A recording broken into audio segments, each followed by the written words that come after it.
শুভ দুপুর। আজকে তো আর সুপ্রভাতে আসতে পারলাম না, তাই very very good afternoon to all of you.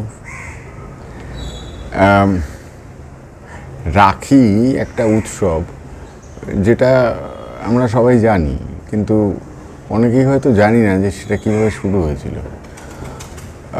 সেটা শুরু হয়েছিল জালিয়ানওয়ালাবাগে, যখন নৃশংসভাবে কিছু লোককে মেরে ফেলা হয়, আর তারপরে যখন রবীন্দ্রনাথকে নাইট উপাধি দেওয়া হয় তিনি সেটা প্রত্যাখ্যান করেন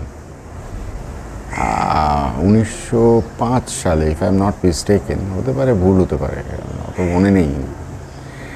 বঙ্গভঙ্গ আন্দোলন হয়েছিল, সাহেবরা আমাদেরকে দুটুকরো করে দিয়েছিলেন, এবং তার মূলে কিন্তু ছিল এই হিন্দু মুসলমান। তো যাই হোক, সেটা তো তারপরে সুরেন্দ্রনাথ এবং সবাই মিলে সেটাকে আবার লর্ড ক্লাইভের সাথে করে দুই বাংলাকে মিলিয়ে দেওয়া হয়েছিল।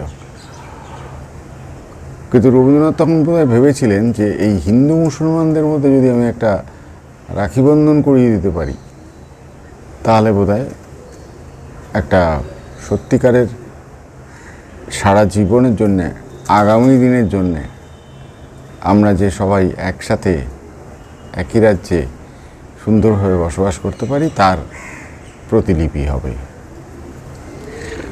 এই সূত্রে ওনার অনেক ভালো ভালো গানও আছে। যেমন ধরুন, আপনারা জানেন কিনা জানি না, এই গানটা যেটা খালি গলায় কিশোর কুমারকে দিয়ে মানিকবাবু গাইয়েছিলেন ঘরে বাইরেতে,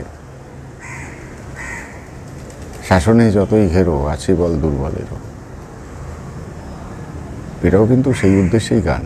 এটা কিন্তু রাখিরই গান। যাই হোক,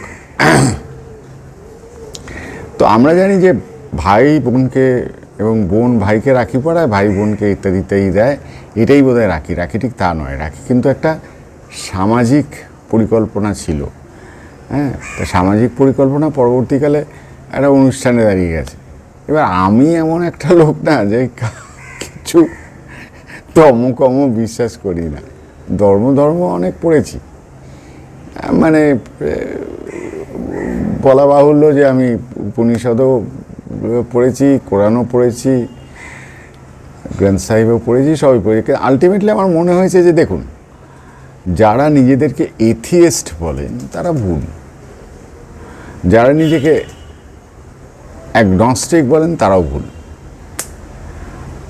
কেন কি, এটা স্বাভাবিক ফিজিক্সের রুল যে energy is not destroyed, it's just gets converted.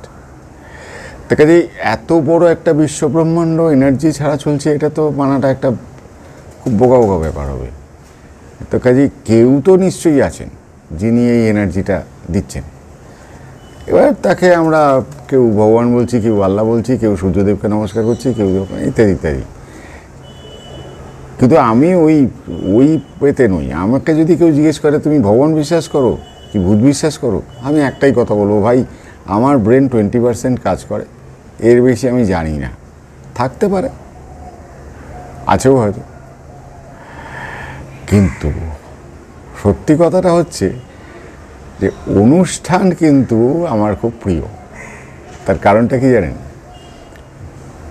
এই ধরুন, ছোটোবেলায় দক্ষিণেশ্বর, কালীঘাট, হ্যানত্যান তো নিয়ে যেত বাবা মা। আমার কিন্তু নজর পড়ে থাকতো ওই প্যারার দিকে। তো খেতে খুব ভালোবাসি, আর সেই খেতে ভালোবাসি বলেই আজকে খুব ভুক্তভোগী আমি। যাই হোক, তা আমার কাছে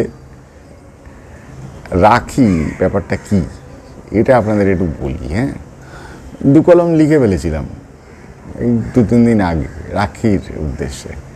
যে রাখি, দেখুন, রাখি তো আমি যেটা বললাম যে একটা সামাজিক এখন হয়ে গেছে, বোন ভাইকে রাখি পড়ায়, কিন্তু এটার একটা অন্য দিকও আছে যেটা রবীন্দ্রনাথ হিন্দু মুসলমানকে পড়িয়েছিলেন।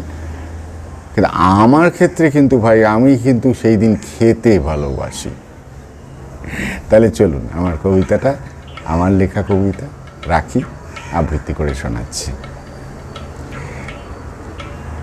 যখন অনেক মনে পড়ে ছোটবেলার কথা, যখন ভীষণ স্মরণে আসে যৌবনেরই ব্যথা, যখন অনেক ছেঁড়া ছেঁড়া মেঘ শরৎ রোদে ঢোকে, বর্ষা শেষে স্যাঁতস্যাঁতে মন কবিতার ফাঁকে ফাঁকে, দুটি হৃদয়ের না হোক চেনা, বেঁধে রাখে লাল ডোর। এক ফালি প্রেম, একখানি চাঁদ, নতুন সুরের ভোর। ভাইয়ের বোনকে, বোনের ভাইকে, রামকে রহিমকে রকম ফেরি রাখি। বানিয়ে রেখেছি অজানা কোনায়, পরানো শুধু বাকি। দেশাত্মবোধ, সমাজ প্রথা আমার সে গুড়ে বালি। দেশাত্মবোধ, সমাজ প্রথা আমার সে গুড়ে বালি। আমার কাছে রাখি মানেই ভূতের রাজার থালি। মনে আছে থালিটা? খিদে পেয়েছে, দুজনে তালি মেরে ভেগাইন ভাগা হয় না। ওরে বাপরে বাপ, কি খাওয়ার!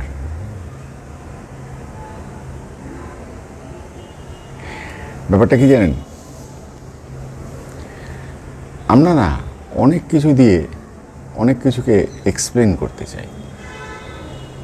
কি ভুল করেছি তার এক্সপ্লেনেশন, কি ঠিক করেছি তার গর্ব।